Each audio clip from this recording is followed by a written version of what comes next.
Gentlemen, listen carefully. I need to confess something. Most men spend their entire lives trying to figure out what makes a woman fall apart. They cry, obsess, chase, and regret. They buy gifts, text, long paragraphs, bend over backward, months of effort. Yet here is the truth nobody warned you about. A single sentence from the right man can destroy every defense she has. Faster than another man could with months of effort, women have cheated, obsessed, stalked social media, stared at their phone screens at 2 a.m., and begged just to see a man again. Not because of his looks, not because of his money, but because of the words he spoke, a single phrase, one quiet moment. And suddenly she is restless, wide-eyed at night, replaying it in her head even when she is with someone else. Most men talk too much, too eager, too needy, too obvious. That's why we don't crave you. But the man who knows these phrases doesn't just talk, he rewires our mind.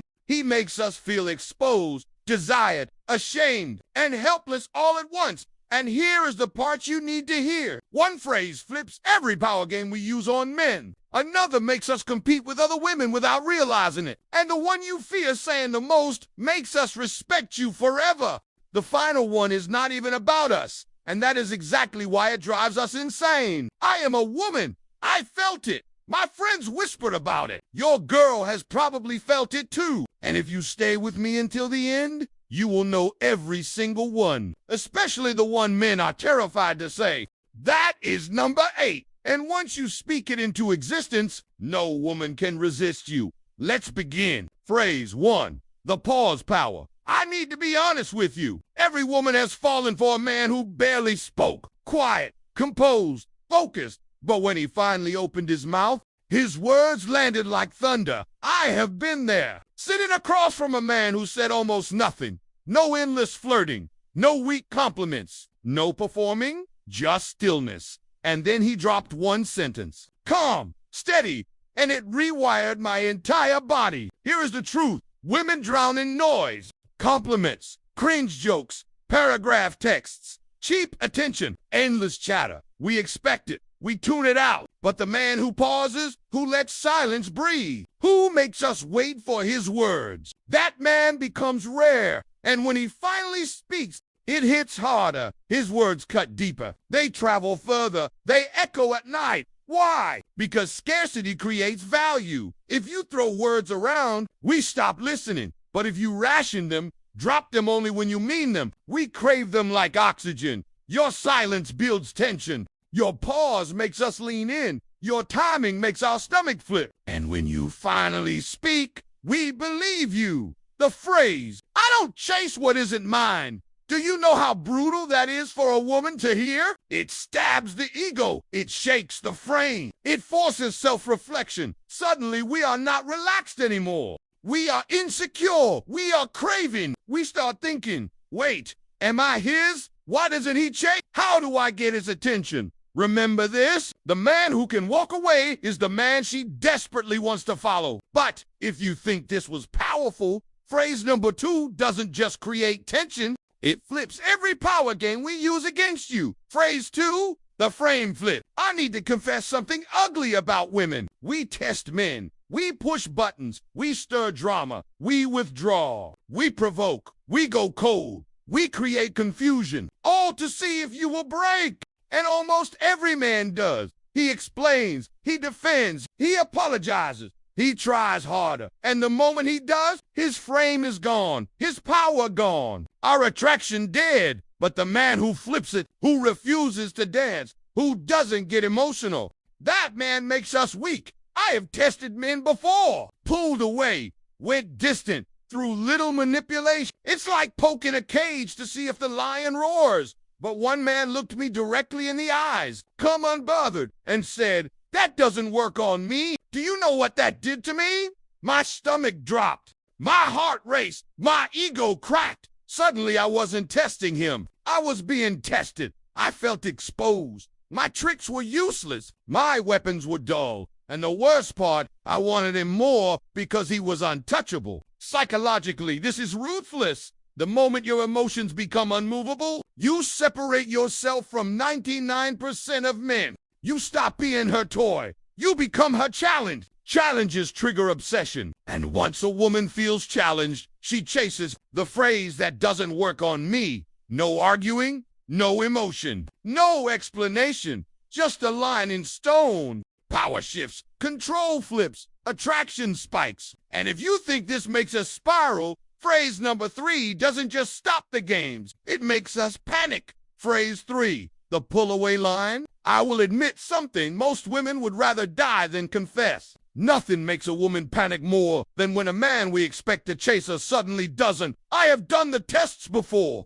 Ignored texts, delayed responses, disappeared for hours, waited for the sweat, expected a double text, or a frantic call asking what's wrong. And usually that is exactly what we get, because most men panic when faced with distance. Their mind spirals. Did she lose interest? Is she mad? What did I do wrong? But once a man did something I wasn't ready for, when I pulled back, he leaned back to no chasing, no pressure, no fear, just calm, grounded confidence. He looked at me steady and said, I think you need space. I will let you take it. Do you know what that did? My stomach nodded, my mind spiked, my control crumbled, because suddenly the power I thought I had gone. He wasn't chasing, he wasn't begging, he wasn't trying to convince me. He was letting me go. And that terrified me, because deep down women know a brutal truth. The man who is willing to lose us is the man we cannot afford to lose.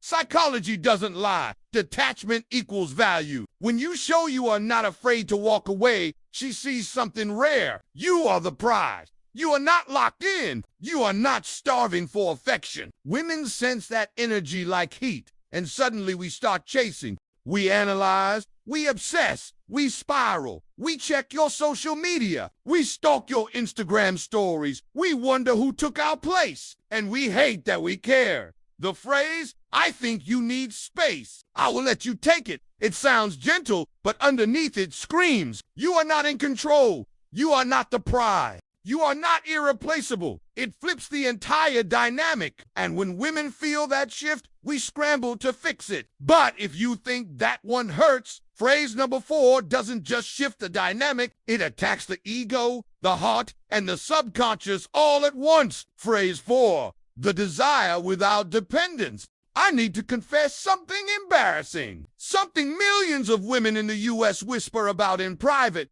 We don't want men who don't want us. But we also don't obsess over men who need us. The truth is brutal. The man who can show desire without dependence is the man that haunts us. I remember sitting across from a man I found attractive, expecting the usual routine, flattery, validation, soft compliments, performative interest. But instead he leaned back, quiet confidence dripping from his posture, and said, I want you, but I don't need you. My body reacted before my brain could catch up. Pulse up, breath shallow, skin flushed. Why? Because in that moment I realized something terrifying. He wanted me, but he could walk away. Men who need us are predictable, disposable, forgettable. But men who want us without needing us, they become an obsession. Our ego kicks in. Our pride burns. We start thinking, why doesn't he need me? Am I not enough? What does he have going on without me? And suddenly we chase because desire without dependence signals something: strength,